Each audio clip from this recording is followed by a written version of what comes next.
자, 지금 AI에 대한 얘기들을 계속하고 있는데요. AI에 대한 얘기는 해도 끝이 없는 것 같습니다.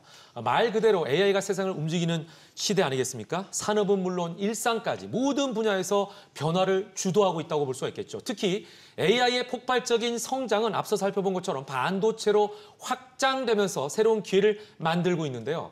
이 흐름은 반도체에 그치지 않고 다른 산업 전반으로도 아주 빠르게 번져가고 있는 상황입니다. 이 부분을 좀 짚어보죠. 네, 맞습니다. 이제 AI 산업의 이런 폭발적인 성장 같은 경우에도 이제 단순히 반도체 칩 수요로 끝나는 게 아니라 이제 이들을 구동하는 데 있어서 필요한 전력 인프라까지 이런 수요까지 급격히 확대시키고 있는 상황인데요. AI를 이제 연산을 수행하는 데이터 센터와 서버 같은 경우에도 엄청난 전력을 소비를 하고 그렇기 때문에 전기에 먹는 하마라도 별명이 지어질 만큼 전력량이 많이 필요로 하게 되고 있습니다. 그래서 따라서 이제 고효율 전력 반도체나 뭐 전력 관리 장비, 뭐 그리고 데이터 센터 냉각이라든지 전원 공급 시스템과 관련된 인프라 투자도 덩달아 계속 증가해 가고 있는 상황이다 보시면 되겠고, AI 칩의 이런 성능 향상과 대규모 연산 처리를 위해서는 앞으로도 계속적으로 안정적이고 효율적인 전력 공급이 필수적인 이런 기술들이 필요로 하기 때문에 전력 인프라 분야의 이런 기술 혁신과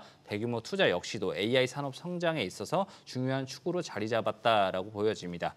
따라서 이런 전력 반도체, 그리고 전력 인프라 장비, 그리고 에너지 효율화 기술과 같은 이런 다양한 분야에서 걸친 이런 수요 증가와 기술 발전을 동반하게 되면서 이런 관련 산업 전반에 긍정적인 성장 모멘텀이 이어지고 있다 보시면 되겠습니다. 네, 자, 안정적인 AI 산업의 성장을 위해서는 안정적인 전력망 구축 그리고 공급이 중요하다. 이렇게 연결이 될 수 있는데요. AI 데이터 센터가 도대체 전력을 얼마나 많이 쓰길래 방금 김현우 자문위원께서 말씀하신 대로 전기 먹는 하마라고 부르는 거죠? 전기 먹는 하마. 네. 그 이유가 자체가 보시면 네. 사실 작은 도시만큼 그 전력을 사용한다. 그만큼이나 사용한다라는 이유가 있어요. 하나의 도시만큼. 네. 네. 그래서 이제 보시면 모델이 커지고 딥러닝 연상량이 이제 늘어날수록 이제 전력계의 격차는 더 벌어질 수밖에 없겠는데, 조금 구체적으로 살펴보자면은 전 세계 데이터 센터의 전력 사용량은 2030년까지 현재보다 2배 이상 이제 증가한 945테라와트시 이쪽까지도 이를 것으로 예상하고 있습니다. 그래서 이는 전 세계 3% 수준으로서 현재 일본 전체 전력 소비량을 웃도는 수준이다라고 보시면 되겠고, 어마어마하네요. 네, 그리고 실제로 대형 AI용 전용 센터 한 곳이 100에서 300메가와트급의 이제 전력을 쓰는데 상시 부하는 160메가와트급 이 안팎까지 올라가는 사례가 나오고 있습니다.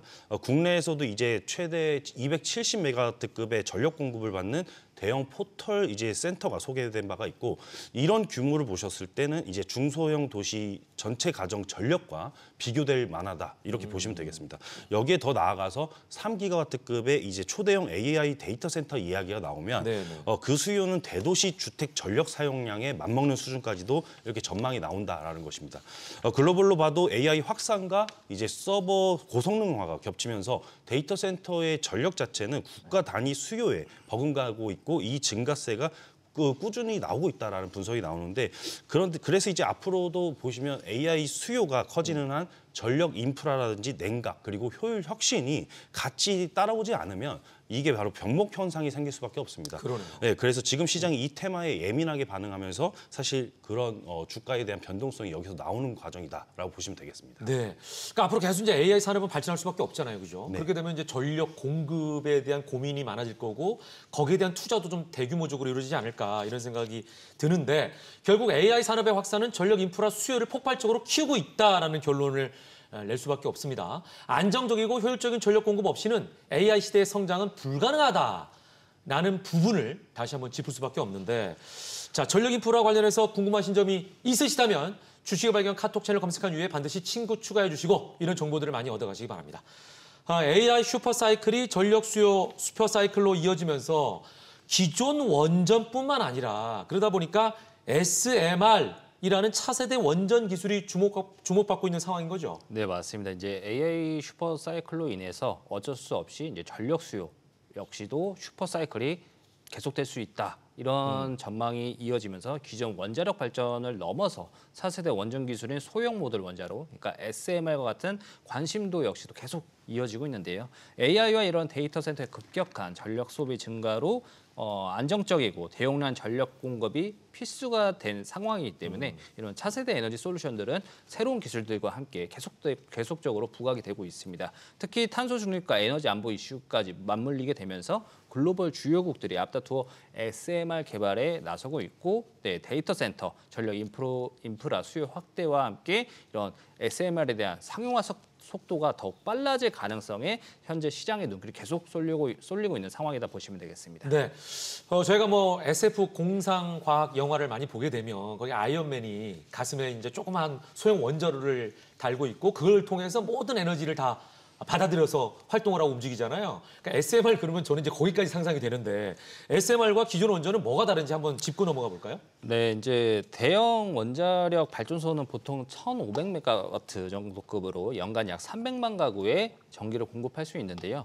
건설 기간 대신에 좀 깁니다. 6에서 7년 정도 걸리고 또 비용 역시도 4에서 5조 원 가량이 소모가 되는데 또 엄청난 양의 냉각수가 많이 필요하게 됩니다. 그렇기 때문에 이제 보통 바다 근처에 지어야 되고 이런 쓰나미 같은 자연재해가 발생했을 때는 대형 사고로 이어질 위험도 있는 게 이제 대형 원전이다 보시면 되겠는데, 반면에 이제 SMR 소형 원자로 모듈 같은 경우에는 모듈 원전은 규모가 작은 만큼 좀 전력량은 적습니다. 그래서 300메가와트 정도로 약 60만 가구의 전기를 공급할 수 있는데, 대신에 이제 건설 기간이 굉장히 짧습니다. 그래서 3년 정도로 훨씬 짧고 비용도 1조 원 수준으로 대형 원전 대비해서는 비용이 급격하게 낮아지기 때문에 굉장히 그 규모도 작기 때문에 이런 뭐 산이라든지 다양한 장소에도 지을 수 있다는 이런 장점도 있고요. 네. 대형 원전보다도 이제 안정성이 대략 1만 배나 높다라는 이런 평가도 있습니다. 그렇기 때문에 이런 핵심 기기를 하나의 용기 안에 이렇게 넣어두는 방식이라 만약 사고가 나더라도 좀 안전을 확보할 수 있게 이렇게 설계가 되어 있다 보시면 되겠습니다. 네, 그러니까 말만 들으면은 안정성이나 효율성 부분에 있어서 대형 원전보다는 훨씬 좋다, 이렇게 평가가 되네요. 제가 상상했던 일들이 나중에 이루어지지 않을까 이런 기대도 해봅니다. 진짜 소형화돼가지고 개인이 이제 데이터 센터를 지어서 쓸 수 있는 그런 시대가 오지 않을까 이런 상상도 하게 되는데, 그러다 보니까 AI를 앞세운 빅테크 기업들에게는요 이제 전력 확보가 최대 과제가 되고 있는 상황입니다. 그러다 보니 빅테크 기업들이 정부라든지 이런 그 전체적인 SOC 산업에 치우치지 않고, 그러니까 기다리지 않고 전력 확보를 위해서 원전 기업들과 자신들이 손을 잡는다는 얘기를 들었어요. 네, 확실히 여러 사례들이 있긴 네. 한데 우선 이제 조금 더 상위 개념에서 이야기를 먼저 드리자면은 네. 요즘 확실히 빅테크, 아마존이나 마이크로소프트, 이제 구글 같은 빅테크 기업들의 행보를 보시면 단순히 칩을 사서 데이터 센터를 돌린다라는 그 개념을 넘어서 전력 자체를 확보하는 쪽으로 게임의 규칙을 좀 바꾸고 있다라고 보시면 되겠습니다.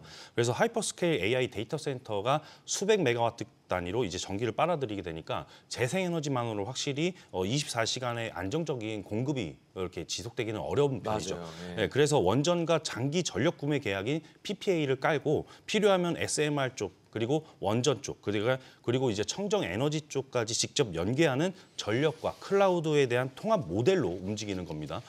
이렇게 되면 결국 트렌드는 명확한 편이죠. 하이퍼스케일 쪽에 DC, 그다음에 PPA, 그다음에 24시간 7일 내내 청정 전력 쪽에 이 한 세트가 같이 움직인다라고 보시면 되겠고, 미국과 유럽 쪽에 대형 프로젝트를 보시면 부지 확보와 동시에 재생과 SMR, 원전에 대한 연계를 전제로 달리는 조건으로 지금 진행을 하고 있습니다. 그래서 보시면 AI와 HP 수요가 계속적으로 커지게 되니까 데이터 센터 자체만으로 짓는 것으로 부족을 하고 발전소와 전략적 파트너십이 필수 스펙이 된 셈이다라고 보시면 됩니다. 이러한 흐름은 국내 주요 기업들과도 맥을 같이 하는데, 두산 에너빌리티와 이제 DLENC, 그다음에 이 기업들은 미국의 엑스에너지와 손 잡고 SMR 제작이라든지 공급망 확대 과정을 좀 주력하고 있고, SK나 이제 SK이노베이션 쪽은 테라파워와 협력을 하고, 그다음에 두산과 삼성물산, 그다음에 GS에너지 라인업은 뉴스케일과 파트너십을 구축해 놨습니다. 이런 사례들을 보시면 국내 원전과 EPC, 소재, 부품 기업들이 확실히 글로벌 빅테크의 하이퍼스케일의 발주에 맞춰서 직접적이나 이제 간접적으로 들어갈 가능성이 점점점 열리고 있다라고 보시면 되겠고, 이런 과정 속에서 이제 수급들이 계속적으로 유입되는 상황이다라고 보시면 되겠습니다. 네, 그러니까 말씀을 들어보면 빅테크 기업 입장에서는 사활이 걸린 문제니까 네. 본인들이 직접 능동적으로 찾아나지 않으면은 도태된다. 이제 이런 어떤 불안감을 갖고 있는 것 같습니다. 자, 빅테크의 SMR 확보 경쟁에 그러다 보니까 일찌감치 SMR 사업에 투자한 국내 주요 기업도 수혜를 기대해 볼 수 있는 상황이 아닌가 싶어요. 긍정적이죠? 네, 맞습니다. SMR 상용화까지 좀 시간이 걸리더라도 네네. 이제 일찌감치 SMR 사업에 투자해온 국내 주요 기업들도 이런 수혜를 기대해 볼 수 있겠는데요. 특히 이제 미국 테라파 같은 경우에 SMR 분야에서 혁신적인 기술을 갖춘 이런 선도 기업으로 시장에서 많이 알려져 있습니다. 그렇기 때문에 국내에서 이제 SK 이노베이션이 아까도 말씀 주셨듯이 테라파와 전략적 협력을 통해서 뭐 핵심 부품이라든지 소재 뭐 공급뿐만 아니라 에너지 저장 기술 등과 같은 이런 차세대 원전 생태계 구축에 적극적으로 참여를 하고 있다 보시면 되겠고요. 이런 이제 협력 같은 경우에는 이제 국내 기업들이 글로벌 SMR 공급망에서 중요한 위치를 계속 뺏기지 않고 차지해 나가기 위해서 이런 빅테크의 SMR 확보 경쟁 심화에 따른 매출 확대와 또 기술력 강화를 동시에 이끌어낼 수 있는 이런 기반이 되어줄 것이다라고 이렇게 기대를 하고 있는 상황입니다. 네, 방향성을 보면 SMR이 맞는데 중요한 건 차세대 전력원으로 주목받고 있는 SMR은 당장은 상용화가 어렵지 않나요? 네, 확실히 그렇습니다. 왜냐하면 SMR은 2030년 이후에 상업화가 진행될 것으로 보이는 게 지금 일각의 시선입니다. 아, 그렇다면은 SMR 상용화 전까지는 또 전력을 확보를 해야 되잖아요. 그죠? 설치와 보급이 빠른 다른 전력원이 필요할 것 같은 느낌이 들거든요. 네, 그래서 큰 그림으로 보시면 이렇게 볼 수 있는데 네. SMR은 2030년대 상업화 그 전까지 이 폭증하는 AI 데이터 센터 전력 수요는 이제 확실히 연료 전지가 메운다라고 보시면 되겠습니다. 투트랙이네요. 네, 맞습니다. 연료 전지가 왜 이제 그 이슈가 집중되고 있느냐 보시면 SOFC라고 해서 고체 산화물 연료 전지가 현재 이제 관련 조의 주가가 고공행진을 하고 있고요. 그리고 이제 보시면 대형 송전망 증설 없이 온사이트로 깔 수 있어서 6개월 내에 가동까지 가능하게 됩니다. 예, 그리고 모듈식으로 수십 메가와트에서 수백 메가와트까지 가능하고 심지어 사이트 누적 기준으로 봤을 때 기가와트급까지 단계 확장이 가능하다는 점이 큰 장점이 있겠다라고 보시면 되겠고 여기에 부하와 변동 대응이 빨라가지고 AI 연산 및 초고 성능 컴퓨팅을 HPC라고 하는데 이쪽에 하루 24시간 일주일 내내 이제 전력이 가동이 돼야 됩니다. 그래서 이쪽에서 연료 전지는 천연가스라든지 수소, 바이오가스를 써서 현장에서 바로 전기를 만들어내기 때문에 온사이트 발전 쪽에서 확실히 큰 장점이 있다. 그리고 배출이 상대적으로 적고 나오는 폐열을 냉각과 난방에 재활용할 수 있어서 데이터 센터 열 관리에도 유리하다 이라는 평가가 나오고 있습니다. 그래서 글로벌 시장에서는 이제 블룸 에너지 같은 SFC에 대한 주도주들이 부각이 됐던 그런 과정들이 있었던 것이고요. 빅테크와 글로벌 전력사와의 이 계약 확대 속에서 그리고 오라클과의 데이터 센터 직공급 관련된 레퍼런스를 확보한 시점부터 주가가 크게 상승한 이력들도 있으니까 그만큼 이제 현재 이제 시장 트렌드를 종합적으로 사고를 해보시면서 이렇게 이해를 해보실 필요가 있겠습니다. 네. 자, 이렇게 이제 전력에 대한 수요가 점점 늘어나다 보니까 그러면 전력을 좀 아껴 쓰면은 또 효율적으로 쓰지 않을까 이런 생각을 하게 되지 않습니까? 근데 이제 데이터 센터 가동 시에 열이 많이 발생하잖아요. 이런 열만 좀 줄일 수 있는 방법이 있다고 하면 전력을 덜 쓰게 되지 않을까 싶거든요. 네, 맞습니다. 이제 AI 데이터 센터 같은 경우는 이런 고성능 장비들이 연산을 계속 하게 되면서 많은 열을 낼 수밖에 없는데요. 이 열을 잘 식히지 않으면 또 냉각에 오히려 더 많은 전력을 쓰게 되는 네. 그런 문제들이 발생할 수밖에 없는데 그래서 열 관리를 잘하게 되면 전력을 절약할 수 있다라고 보시면 되겠고 여기서 이제 부각되는 기술들이 이제 전력 분배 장치인 PDU라는 기술이 있는데 이제 데이터 센터 내 전기를 효율적으로 이렇게 나눠주는 역할을 합니다. 그래서 전기 낭비를 줄여주고 또 냉각 기술에서는 공기 대신 이제 물이나 액체 같은 이런 새로운 부분들로 열을 식히는 방식을 쓰면서 열을 식히게 됨에 따라서 전기 소모가 적어지게 되는 이런 기술들도 있고 또 이 밖에도 무정전 전원 장치인 UPS 시스템 같은 경우에도 이런 갑작스럽게 정전이 일어났을 때 자동으로 전력을 공급해서 데이터 센터가 중단 없이 운영되도록 하면서 에너지 소비를 최적화해주는 이런 스마트 컨트롤 기능도 포함되는 기술인데 앞으로 이런 더 많은 전력 그리고 열 발생도 계속되고 있기 때문에 신기술 개발 투자 또한 계속 이어지는 상황이다라고 보시면 되겠습니다. 네, 이제 전체적으로 말씀을 듣고 정리를 해보면 결국 AI 산업 확장은 데이터 센터 전력 그리고 냉각 인프라 수요를 폭발적으로 끌어올리는 요소가 될 것 같다는 느낌이 드네요. 네, 확실히 이 AI의 대확장은 데이터 센터 전력이라든지 이제 냉각 인프라의 폭발적인 수요가 동반될 때 비로소 가능해진다라는 것이고요. 네네. 생성형 AI라든지 LMM 그리고 HPC가 커질수록 GPU의 서버가 촘촘히 들어가고 그에 따라서 이제 저장이라든지 처리, 연결 그리고 쓸모 있는 전력까지 예전 대비해서 5배에서 10배까지 크게 스케일로 커진다라는 것입니다.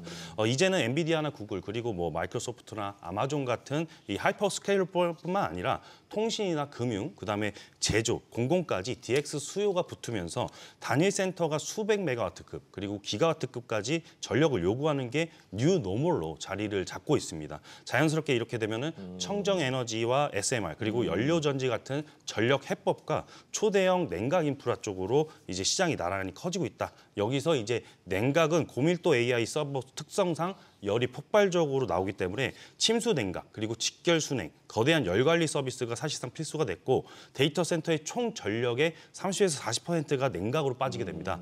결국 전력은 24시간 내내 안정적으로 그리고 냉각은 고효율로 설계가 돼야 된다. 이 구간에서 연료 전지와 재생, 그다음에 ESS 쪽에까지 그리고 향후에 SMR까지 조합하는 전력 포트폴리오가 표준 해법으로 이렇게 자리매김할 수 있다는 과정을 전반적으로 참고해 보셔야 됩니다. 다 봐야 된다는 얘기네요. 네, 맞습니다. 예. 이렇게 전체로 짚어봤을 때 전력 인프라 산업은 앞으로도 더 커질 수밖에 없네요.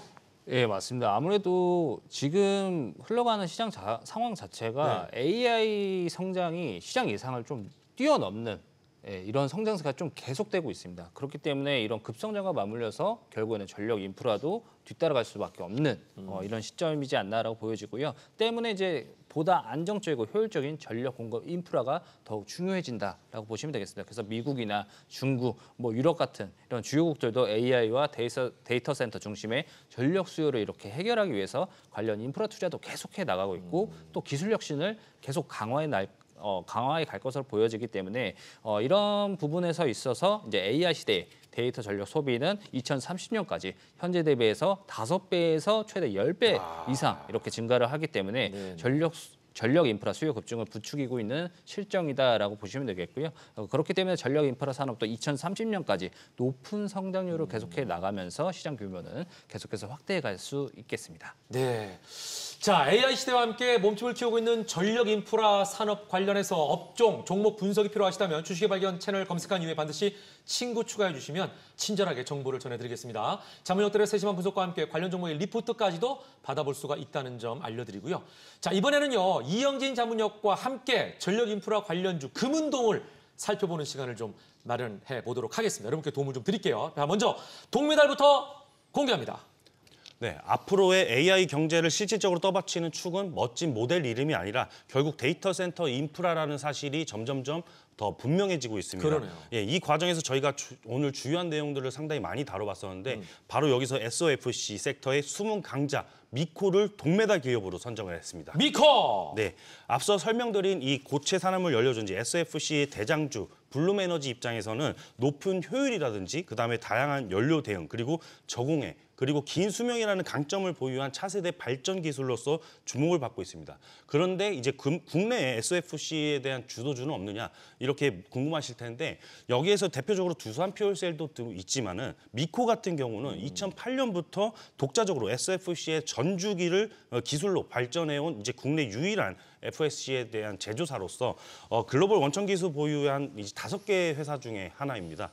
국내 최초의 2kW급의 SOFC를 상용화했고요. 그다음에 63.3% 정도의 고효율의 기술을 갖추고 있으면서 평택에 100메가와트급의 생산 공장을 신축해서 대량 생산 체제를 갖추고 있다라고 보시면 되겠고 당연히 주요 타깃 시장은 데이터 센터는 필수적이고 대형 건물이라든지 선박 등의 다양한 이제 에너지 발전 쪽에 수요처가 있겠고 여기서 이제 한 가지 더 중요한 건 한국전기안전공사 제품 검사 통과를 해가지고 기술 신뢰도가 이미 높다. 그래서 입증을 받은 이력이 있기 때문에 대규모 생산 시설이라든지 실증 경험 그리고 시장 다각화 전략을 바탕으로 해가지고 추가 수주 기회와 성장 기대감이 높은 상황이다라고 보시면 되겠습니다. 네. 또한 여기에 더해서 자회사 코미코를 바탕으로 해가지고 반도체, 장비, 부품, 세정 코팅 사업의 선두주자로 자리매김하고 있어서 글로벌 반도체 공급망 내의 핵심 플레이어로 자리를 잡고 있으니까 이 미코 입장에서 반도체 산업 흐름에 직접적으로 연동되는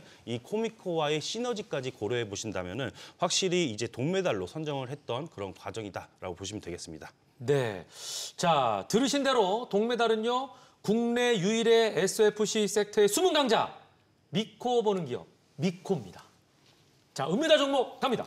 네, 은메달 기업은 글로벌로 가겠습니다. 바로 아이렌입니다. 아이렌. 네, 요즘 아이렌은 한마디로 친환경 비트코인 채굴 플러스해서 글로벌 HPC 즉 이제 AI 슈퍼컴퓨팅 센터라는 투트랙 성장 스토리로 급부상하고 있는 과정입니다. 채굴 중심에서 벗어나서 엔비디아 GPU를 대량 확보해서 캐나다 텍사스 등지에 대규모 GPU 캠퍼스를 짓고 있고 네. 이로 인해서 AI 인프라 매출 비중이 앞으로 빠르게 커질 구도이다라고 보시면 되겠고 타이밍도 상당히 좋습니다. 그래요? AI 데이터 센터 슈퍼사이클이 본격화되는 구간과 맞물리면서 2025년 상반기부터 미국 내 클라우드 DC 투자 붐 국면에서 이제 대형 AI 프로젝트 소식이 잇따랐고 마이크로소프트 등과의 이제 대형 고객사와의 대규모 인프라 계약 이슈가 본격화되면서 밸류 리레이팅의 촉매가 되었습니다. 그래서 숫자도 따라오는 것이겠죠. 확실히 2025년 세계 3분기 매출이 전년 대비해서 무려 172% 성장, 예, 전분기 대비해서 181%나 증가를 했고 2026년 EPS를 보셨을 때 0.91달러 수준의 흑자 전환 가시성까지 열린다는 것이 핵심 포인트입니다. 네. 그래서 이 기업이 각광을 받고 있다라는 것이 차별화 포인트가 있는데 역시나 전력 원가와 ESG다라고 보시면 되는데 아이렌은 기존 채굴 업체와 달리 이제 100% 재생에너지 쪽, 태양광이나 풍력 쪽이겠죠. 이쪽 기반의 저비용 전력 데이터 센터를 운영을 해서 친환경성과 이제 원가 경쟁력 쪽에서 동시에 챙겨가는 모델이다라고 보시면 되겠고 여기서 이제 최근에 CFO 교체까지 그리고 대규모 GPU에 대한 선구매, 그다음에 전환사채, 리스 등의 다양한 자본 조달에 대한 라인업을 열면서 기관 전략적 투자자들의 관심까지도 유입되고 있다. 여기에 더해서 이제 과거에 GPU 코로케이션, 이 렉 임대에서 AI 클라우드 쪽으로 수익 모델이 격상하는 과정까지 보시면 확실히 실제 블랙웰에 대한 계약과 이제 대규모 센터 보시면 10만 GPU 쪽에 수요가 실제로 붙어 있다라고 보시면 되겠고 이런 GPU를 그러면 많이 사서 빌려주는 단순한 회사가 아니라 네네. 앞으로는 단연간 계약으로 쓰는 AI 클라우드 사업자로 변신해 버렸다라고 보시면서 이제 연간 반복 매출을 봤을 때 2025년에 2.25억 달러 그리고 2026년에 5억 달러로 뛰는 가시적 트랙까지 제시했다라고 보시면 그래서 이제 확실히 이제 향후에 미래가 밝다라고 네네. 보시면서 은메달 기업으로 제가 선정했던 이유겠습니다. 그러네요. 야, 은메달은 글로벌 기업입니다. 전력 인프라 분야의 사이렌을 울릴 만한 기업, 아이렌. 이 은메달을 차지했습니다. 여러분 이제 기억하시라고 좀 재미있게 이렇게 전달해드리고 있습니다. 자, 이제 마지막으로 금메달을 알아볼 차례인데요. 금메달 종목명은 오직 주식을 발견 카톡 채널에서만 공개한다는 점 다시 한번 알려드리겠습니다. 금메달 종목명이 궁금하시다면 주식의 발견 채널 검색한 이후에 반드시 친구 추가해 주시면 풍부한 다양한 정보를 얻을 수가 있습니다. 야, 금메달 종목을 직접 알려드리지 않지만 여러분께 추측할 수 있도록 예측할 수 있도록 힌트 드립니다. 네, 이번 금메달 종목은 확실히 아이렌과 마찬가지로 이제 전통 마이닝, 이 채굴 쪽에서 전환을 해서 대규모 GPU 쪽의 임대라든지 그리고 AI 특화 인프라로 전환 중인 기업이기 때문에 네. 올해 그 가장 메리트가 있는 투자처로 이제 손꼽히는 그런 기업입니다. 이것만으로 큰 힌트가 될 수 있겠네요. 2025년 올해 가장 메리트 있는 투자주. 여러분께서 여기에서 큰 힌트를 얻었을 수 있을 것 같습니다. 자, 이영진 자문역만의 금메달 이유 설명해 주시죠. 네, 이번 금메달 기업은 구글과 밀접한 연관이 있습니다. 최근 구글에서 40억 달러의 아칸소 데이터 센터 투자 소식을 밝혔는데 이번 아칸소 투자에서 기존 전력망 외에도 600메가와트의 태양광 그리고 350메가와트의 배스, 이 배터리 저장 장치까지 데이터 센터 자체 전력 자립 구조를 구축하게 되는 겁니다. 보시면 그런데 여기서 데이터 센터 전력 수요로 지역 전기료를 상승시키는 부작용을 해소하기 위해서 실수요자가 모든 에너지 비용을 전담하는 새로운 패러다임으로 표준화가 될 것으로 전망하고 있는데 이처럼 빅테크가 자체 전력 해결이 가능하거나 이미 인프라를 보유한 데이터 센터 기업과의 협력 혹은 이 자산 인수 시도에서 적극적이라는 점에서 확실히 동사와 같은 대규모 재생에너지나 배스 인프라를 갖춘 기업들은 구조적으로 실제 시장에서 확장 수혜가 예상된다라고 보시면 되겠고요. 구글은 플레이드 스택과 연결고리를 통해서 동사와 10년간 30억 달러 규모의 AI와 HPC 임대 서비스 콜로케이션 계약을 체결하고 대가로 지분 워런트 5.4%도 확보를 했습니다.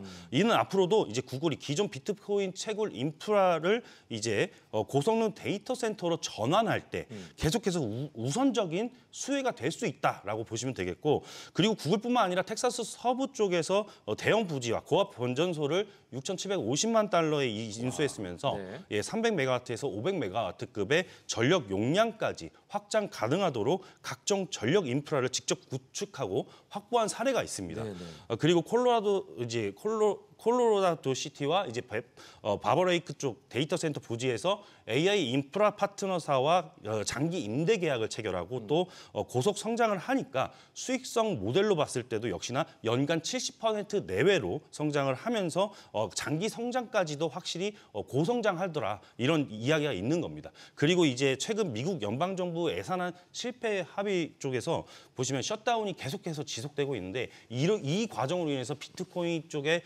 반등까지, 그러면은 이 기업이 본업인 이 마이닝 쪽, 채굴 쪽의 그 본업 성장 스토리까지 같이 겹경사로 해석을 할 수가 있겠습니다. 그래서 이러한 천재이루 시점에서 저희 채널에서 공개되는 금메달 리포트를 꼭 확인해 보시면서 대응 전략 삼아보시기 바라겠습니다. 네, 이영진 자문역이 택한 금메달 종목 궁금하시죠? 지금 바로 주식의 발견 카톡 채널에서 공개 드리겠습니다.